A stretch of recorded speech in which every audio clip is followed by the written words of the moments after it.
Exxon may be close to expanding its presence in an oil-rich region, and for the first time, an athlete makes Forbes 400 list. Eben Brown has those stories and more in today's Business Briefs. ExxonMobil is close to a deal to buy Pioneer Natural Resources. That's according to multiple reports that say Exxon will pay $60 billion for Pioneer. The purchase would expand Exxon's presence in the oil-rich Permian Basin. Pioneer is the third largest producer of oil in the basin after Chevron and ConocoPhillips.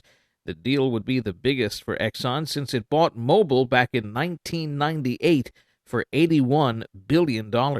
Tesla cuts the price of its Model 3 and Model Y vehicles. Tesla is making the cuts in an effort to reach its goal of delivering more than 1.8 million vehicles in 2023.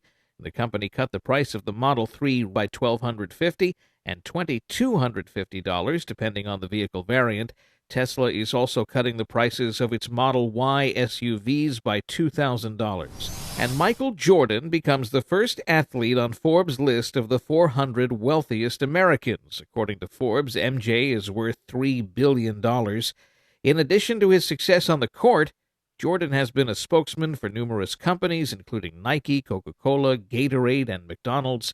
He also created the Jordan brand, started a NASCAR team, and was part owner of 2 NBA teams. That's business. I'm Eben Brown. A nonprofit in the California Bay Area is teaming up with the city of San Francisco to help solve the empty storefront problem downtown. The city's vacancy rate for street-level storefronts is estimated to be about 15%. The city's new program, Vacant to Vibrant, is connecting small businesses with property owners to create pop-up shops through the end of the year. It aims to revitalize downtown San Francisco by bringing new foot traffic to the area. Each pop-up is offered 3 months of free rent, with the possibility of 3 more if they consider a long-term lease. Now to weight loss drugs and grocery spending. Walmart says shoppers are putting less food in their shopping carts due to weight loss drugs. Jennifer Williams has more.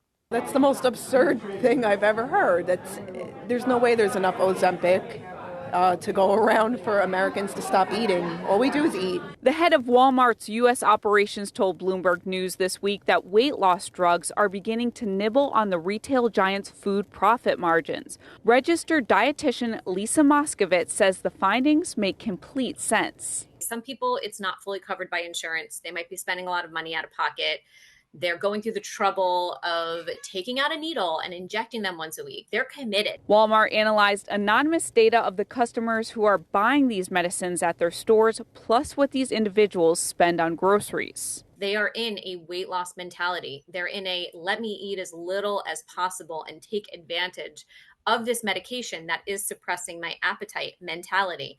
And so with that, there's going to potentially be less consumer action at restaurants. We have a lot of regulars, so they're coming to us. They don't have the appetite anymore. Restaurateur Sammy Musevich, who owns Sojourn and Sojourn Social on the Upper East Side, says he's had to compromise and get creative with his menus. I'm making the portions smaller, sometimes even half of the portions. And of course, I always do the right thing, so we have to charge accordingly. The Upper East Side recently made national headlines because while it's one of the healthiest neighborhoods in all of NYC, it also has the highest rate of injectable weight loss use in the city. And don't forget, it's also one of the most wealthiest neighborhoods. We're getting a lot more business. We're not selling as much food as we used to, but they are having an extra, glass of wine. According to Forbes, it's projected nearly 7% of the population will be on weight loss drugs by the year 2035. On the Upper East Side, Jennifer Williams, Fox 5 News. Still ahead, one big ticket for littering. Littering in space, that is. We'll explain why that's going to cost someone thousands of dollars after the break.